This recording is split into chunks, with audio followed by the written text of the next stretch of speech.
Ephesians 1, Paul is praying that the people would have the eyes of their hearts opened. And we're on a journey to talk about what your eyes will see when the eyes of your heart have been descaled or have been opened. We've said so far that the eyes of your heart will see the wonder of who God is. They'll see the devastation of who you are, incredibly sinful and yet incredibly loved. And then thirdly, this week, we'll just do today and tomorrow, about the fact that the third thing the eyes of your heart will see is you will see yourself as God wants you to be.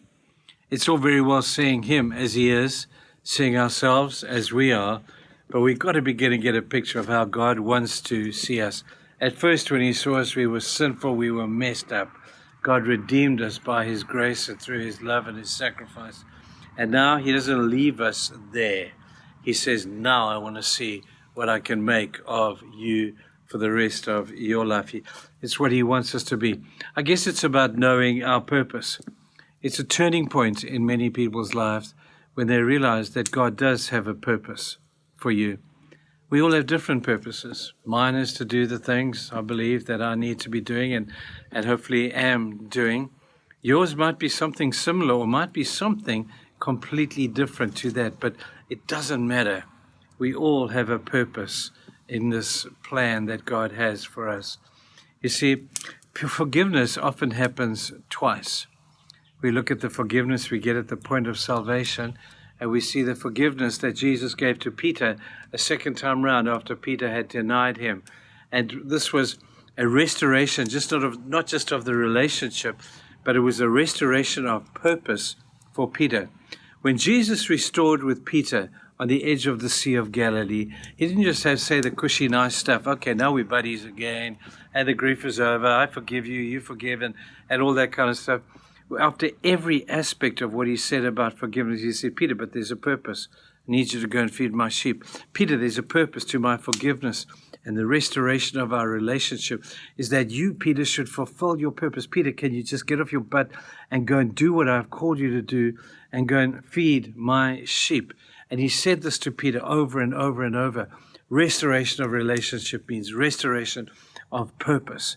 Even if your relationship is broken down through sin and God restores you, he does not restore you with just forgiveness in mind. Forgiveness is only half the deal. Restoration to purpose is the other half. I love that half. It gives this half a purpose to our meaning of life. It gives this purpose that which we are looking for to make our lives count for something more than something that's just religious. Relationship leads to restoration, or restoration leads to relationship, and then we have a purpose that we all have to fulfill.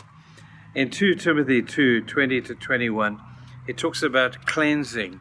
It's a great story that comes from the cleansing that comes from the stuff that is in God's household. And he talks there are items of wood and iron and gold, and you get to choose which one you want to be according to the depth of your cleansing. Now, we know this to be true because God is holy and he demands of each one of us an aspect of holy living, that we set ourselves apart from the things of the world, that we don't participate in the things that will filth us up again. We don't participate in the things that the world says are cool and God says they are not. We have to do that in order for the beginning of our purpose to be unfolded. People say, I want to have a purpose for God. I want to do something great for the kingdom. And I'm saying, well, when last did you ask God to cleanse you afresh? I don't know about you, but I need to be cleansed every day. Jesus said to Peter, I want to wash your feet. And Peter said, Lord, I won't stand for that. You can't wash my feet. And Jesus said, well, you don't have much part of me if I don't wash your feet. And he says, well, if that's the case, then wash me completely. And Jesus said to him, no, only your feet. Your feet just need to be cleansed. You've been redeemed in the big picture. Now it's just a matter of routine cleansing. For us to walk in holiness, I suggest we may need the same thing. God has forgiven us already, but when we declare it, when we request it, it talks about and speaks about the opening of the eyes of my heart to realize that I have indebted to Christ on a continual basis. His forgiveness is already established. Sins, past, present, and future, He's already forgiven. But when I own that stuff, and when I say, Lord, thank you that you have cleansed me afresh today, every day I ask for your cleansing for the sins that I've committed unknowingly and with poor motive. Some of the things I know, some I don't. But Lord, please cleanse me. I don't want to be an item in your household who's just wood. That would be darn boring, wouldn't it?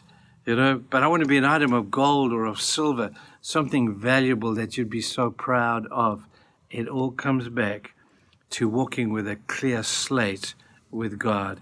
That's the beginning of you and me fulfilling the purpose that God has for each one of us. So I leave that one with you today. Take some time today and just get yourself cleansed. Little things that you may need to confess to God. He knows them already, but talk to Him about them, will you? You have a great day. Bye.